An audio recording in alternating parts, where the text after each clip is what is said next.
Okay. Hey, There there he we is. are. How we doing? All right. Let me get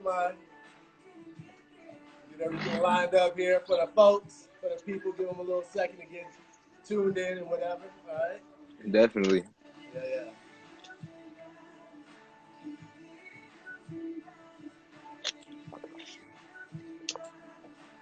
Make sure my angles is right for the people. You know what I mean? That GC in the back. You know, yeah, Yeah. yeah. That's branding. You know De- what definitely. No I mean? doubt. Let's see. Let's That's get funny. this. It's a nice day, man.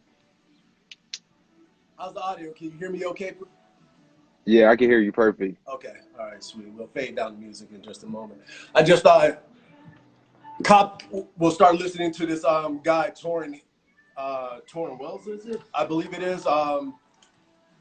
He's a Christian musician artist rather, and he was on a live with Russell Wilson, and then Steph Curry had jumped in or whatever, and they were just talking about their faith and stuff like that. So this cut right here is called Hills and Valleys. I don't know if I have to put the disclaimer that I don't want to write to this music, but you know what I mean? We ain't got money to be paying people just because, so let me just put that out there to the folks, Yeah. you know? Disclaimer. Little Yeah. disclaimer for sure. Let me see. Let me make sure For my light. sure. Gotta get that CSAC. Right. Yeah. That's good. Let's see. All right. You do. Okay.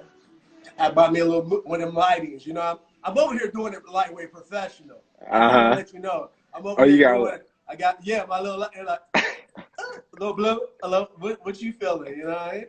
yeah. I just get the natural light. You feel me? I Oh, just that natural glow. that natural glow, I'm digging it. All right. That's what's up. Let's go ahead and get to it, Cuddy. All right. What's happening, folks? What's going on? This is Coach Mike and from Game Changers. First of all, I want to thank you all for tuning in. We're going to try something new. We try to kind of circulate a lot of our programming from time to time. So, we do like our players of the week and all that other kind of stuff. But I wanted to, instead of just doing like steal shots and something that you're reading, actually being able to kind of interact with some of our athletes, so this right here is a great platform for us to just be able to have those one-on-one conversations, ask some questions. People have already shot me some questions to be able to ask our guests, and I'm ready to go. I'm ready to make it happen. We're ready to do something new. So I just want to thank you all again for tuning in. Thanks to our first guest here, who's blessing us. Thank you. Appreciate you. Uh, definitely I appreciate it. Cameron Ingram. And Cam is my you gotta call him family sometime. That's all I'm gonna say, You gotta call him Definitely. family sometimes. So Cam is my little cousin, and I had the privilege of actually meeting him when I moved back from Hawaii to Ohio. And we were, I want to say, like in Office Depot or Max or something like that. Something like that. Something like that. And then ran into, your mother's gonna say, "Who is you?" And she ran it down real quick. Oh yeah, our names are spelled with an I and E, but we still were. I'm like, okay, all right, family. So yeah, it was just a blessing to be able to run into good people, run into family, and all that other good stuff. So, but enough about me and the background. I really want to kind of again start diving in. Really being able to have some conversations and really just without it being scripted. Just kind of go off the cuff. Really being able to get your authentic you. You know what I mean? Some questions and things that people may or may not know. Also, how can we make sure that we're giving a platform for people that are transitioning? Because now you're in college. So what about our high schoolers that are coming right behind you? So um, let's go ahead and start with that. So go ahead and give us a formal intro. Let us know exactly what's going on with you, who you are, all that good stuff. Definitely. So as Coach Mike said, from Youngstown, Ohio, I mean, from Warren, my whole family's from there. Mike's from there. We all grew up there. It's a grind. Most of the people on here are seeing that as well. But I mean, it's pretty dope. I'm in a position about to graduate in about 7 weeks here. Getting getting ready to move to Denver. Packing up everything, moving to Denver. So we're getting started on all of that. Getting started on the apartment hunting, and it's been hell, but we're getting through it here. So it's pretty good. Awesome, awesome. Sounds good. So one of the things that would be more common, and we're going to definitely go deeper than sports itself, but one of the things that's really, common across the board, especially to those who are connected to Game Changers, is that they are athletes. Being that were a former athlete, I want to hear about that journey, because I believe out of that journey, so much other things have kind of come towards you, and not necessarily fell in your lap, but more so just opportunities where it has kind of said, God, open up this door, let me go through it, and things of that nature. You know what I mean? Those things. So, when was that first time that you held a football? When was that first time, that you kind of fell in love with the sport? Definitely. So I think basketball was my number one thing growing up. I mean, my dad played basketball. He played a little bit of college basketball. I was all over that. I was in the driveway with my brothers, going up and down, hitting cones, doing whatever we needed to do to work on our handles or whatever. It was always super competitive. I mean, that was always the easiest thing to play, I think. Far as having two older brothers, I mean, they're trying to beat you up. It's kind of hard to play football, just three of you guys. We Right. did it. We definitely did it. But I think that transition came like going into high school. It was going into high school. I mean, I was trying to pick a high school where I was going to, and I think that's when it was kind of crazy. I seventh to eighth grade, I was just going out there playing, I guess you would say. But as soon as I got to eighth grade, things started to get a little bit more serious, and my parents kind of told me to hone it in. Never wanted me to pick one, wanted to play all the way through, but I think um, end of my sophomore year, going into my junior year, I knew football was going to be my ticket to college, and I had to hone in on it if I wanted to take it that far. Mm. That's pretty awesome, because as we'll get, to it later on in regards to the opportunities that it opened up, with, scholarships and things of that nature. But so for you, your sophomore year is when you started really locking in on it. And I believe that's helpful, because a lot of times people feel that if I haven't done something from the time, like, age 5 or 6 or whatever it is, you know what I mean? Like, there's no opportunity for me to excel in it, or at least to the point of it being able to give you a platform to, be engaged and do even more. But what you're saying is that you didn't make that decision until really at the cusp of high school.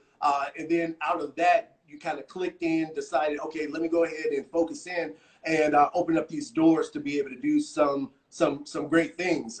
Which, I mean, in my eyes, you're the greatest QB that came out of Hubbard High School. I'll take Yeah, that. I'm I'll just take saying. that. Yeah, yeah. But let's talk about a little bit more about that grind. Because even when you mentioned, okay, let me go ahead and let me click. A lot of times, people, they want the glory, but they don't see the story that happens behind the scenes. They don't see the hard work that goes in, the practices. I.e., you're a morning person, and if I'm up at 4, 5 o'clock, 6 o'clock in the morning, it's because I haven't been asleep yet. You, for some reason, are waking up like, all right, let's get it. I'm like, Yeah, definitely. I'm in it hard every day. I think that just that came to me in high school too. I think that came to me. Peyton Aldridge, he was playing at LeBray, and I was hearing he was getting up at 5, 6 a.m. to shoot his free throws. So I'm like, if Peyton's getting up and he's shooting free throws, I need to get up and throw some stop routes or right? throw some comebacks or something. And after hearing that, I mean, just the guys before me kind of took that over, Yeah, I guess you would say. awesome. Yeah, yeah. That's what's up, man. Iron sharpens iron, as they say. And that was actually something, how you just said, you observe competition. And if someone else is out there doing it, you don't have the opportunity to kind of like sleep in or whatever, or let it slide, because somebody else is out there trying to outwork you. You know what I mean? Now, this so happened to be two different sports, but in life, you know what I mean? When you feel like I don't feel like doing it. And to my own self be true, there are plenty of times where I'm not feeling it. I don't feel like, getting up and coming to the office. You got that corona out, and I definitely don't want to go outside. You know what I'm Yeah, saying? I'm nah, like, I staying could be away doing for this from sure, home, but for sure. yeah, you got to do what you got to do. You know what I mean? And rise to the occasion and get the work done. You know what I mean? No, nobody's going to hand anything to you, so it's kind of like up to you to be able to push that out there. So let's start talking about football in respect to on the field. Now that you locked in and you said, okay, this is what I want to do. What was that process like? Let's talk about as far as in some of the good and then some of the challenges that came from it as well. Definitely. So my click, I think, came, like I said, my sophomore year.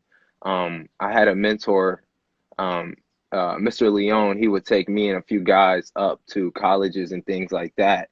There was nobody really in the area who was willing to do something like that, but Mr. Leone was huge in that process.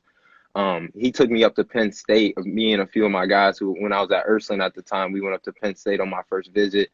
And I met Coach Franklin. He was a great guy, and it kind of clicked for me at that point. I had always dreamt of going to schools, talking to schools, doing all that, everything you could think of. But I think it clicked for me on my first visit. I started to take more visits, more school starts calling, more things start building up. I said, all right, I got to take this serious. My parents invested in a football camp for me that summer, football university, and from there, I definitely have my pitfalls. I can definitely tell you that. I definitely got yelled at, cussed at, bad coaching. I wasn't super coachable at first, kind of trying to do my own thing, but it kind of clicked, and I think I just rode that wave all the way up. Yeah, yeah. And even when you were speaking about, I think this is an opportunity even for education piece, being that you went through the process of visits, explain to the people when it comes to official versus unofficial visits. And then because there's so many changes, of course, with NCAA, things that you're allowed to do, just show up on somebody's campus or, when it comes to like recruiting, potentially jeopardizing your amateurism, let's talk about that just for, some that are maybe going through that process. Definitely. So, I mean, that process, I mean, your first couple of years, you're really just taking unofficial visits all the way up into your senior year. It's all unofficial. Most of the time, the colleges will reach out to you. I would definitely reach out to the colleges if I'm somebody pursuing that. I mean, I definitely did it. My parents helped me a lot. There was a lot of coaches who were reaching out to coaches at the college ranks for me as I was in high school because they saw something as well. But those, I mean, you get 5 official visits. When I was in high school, you definitely got 5. I'm pretty sure OHSAA, you still get 5, and every place else. But you get 5, you get to pick 5, and most of the time when you take that official, those colleges will reach out to you and say, okay, these are your top 5 schools. Let's talk about it. Let's sit down, and we want to have you overnight stay. And they dine you, and it's pretty nice. It's a pretty nice feeling. It's everything you worked hard for. So Awesome. definitely. Good Yeah. stuff. Good stuff. And now one of the things that you also alluded to, which I appreciate the transparency. You was like, at first I wasn't coachable. You know what I mean? So you came on, seeing you had your shades on, your suit, you like no autographs, please, or whatever. So what was that humbling transition like?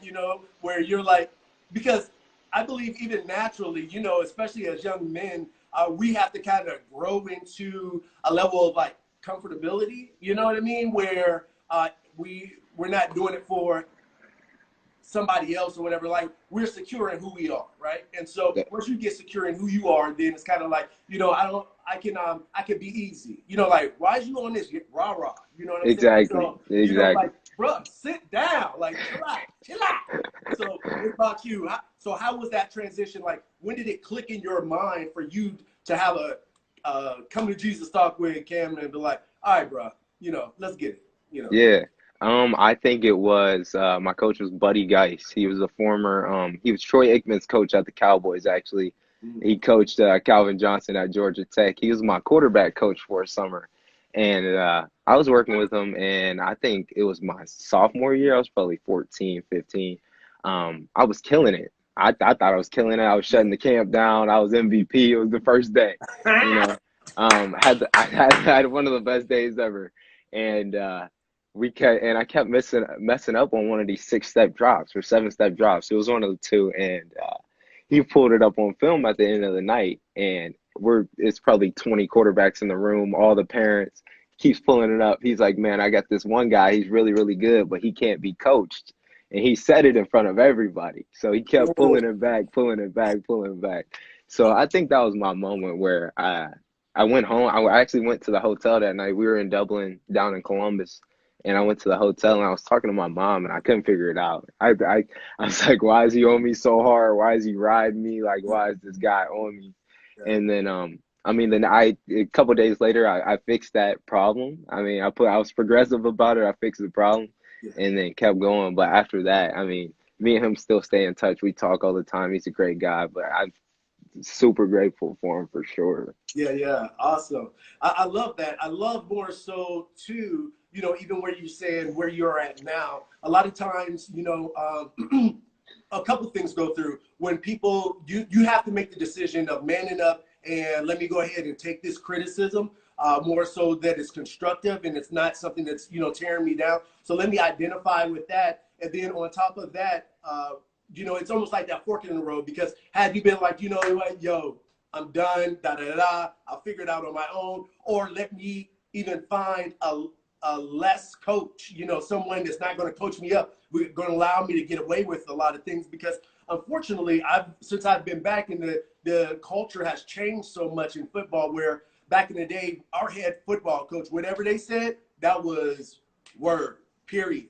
Yeah. Now it seems like there's a lot of back and forth between a football player, you know, especially if you're sought after, and the coach. And I was looking like, did this quarterback just call his own play? Why is the coach looking surprised at the play being called? Like we are in the stands, like, Coach, you just need to come on up here with us and just chill out for a minute. Yeah, but just come watch the game. Come watch the game, man. Come watch the game. And it's crazy because I can definitely speak to that. I mean, I went to 3 different high schools, so that transitioning stuff was crazy as well. Yeah. So, yeah, no, definitely like adapting to new coaches and being coachable and knowing my place, I think is the best thing I could say, you know? Yeah. Awesome. Definitely. Now, you said about transitioning to schools. For me, I wanted to kind of just highlight on that a little bit. Like you said, 3 different high schools. So every time you're transitioning nowadays, I mean, with, you know, people being able to follow you on Instagram, things of that nature, like they may even somewhat know you by the time you get to that next school, just out of like social circles and things like that. But how did that weigh on you? You know what I mean? Being involved in 3 different programs within such a short amount of time. Definitely. It was tough. It was definitely tough. I was young. Yeah, it was my freshman year, my sophomore year, my junior year. I didn't find a home until my junior year, really. Sorry about that. Someone flying over. Oh, it's good. Yeah, but I didn't find a home until my junior year. And I mean, my freshman year, that was a huge leap, going to Ursuline, going to a Catholic school, something out of my realm. I had never known before, you know. Adapting and being I was a second string quarterback as a freshman. I played a little bit of defense as a freshman. So, I mean, I was on the field. I was definitely transitioning and learning new things from different people. And then going back to Liberty my sophomore year was an easy transition because these are everybody I've always grown up with. These are my best friends. It's like playing backyard football again, you know. I definitely would say that's probably one of the funnest years I had playing. We won okay, but it was definitely probably the best year I had playing with my best friends. And then going to Hubbard, it was nothing like it. It was nothing like it, you know. Every Friday night was crazy. Saturday nights was crazy. Wow, awesome. And now, what about your? Let me even just highlight this a little bit, because as you're transitioning, you know, what they teach over at one school, they don't necessarily teach at another, and whatever. Let's talk about a little bit about your academics. You know, how was that on display for you? You know what I mean? Was there a lot of learning curves when you had to transition? Because already when it comes to, you know, the athletic and academic life, sometimes it seems like it butts head. And then definitely as you switch to the collegiate level, if you're not involved in a really good program that, you know, a coach respects that, then it's really button heads. But how did that go with, you know, you also making sure your academics were just as successful as your athletic performance on the field? Definitely. I mean, my parents from day one, they always instill academics first. So that was never a problem for me.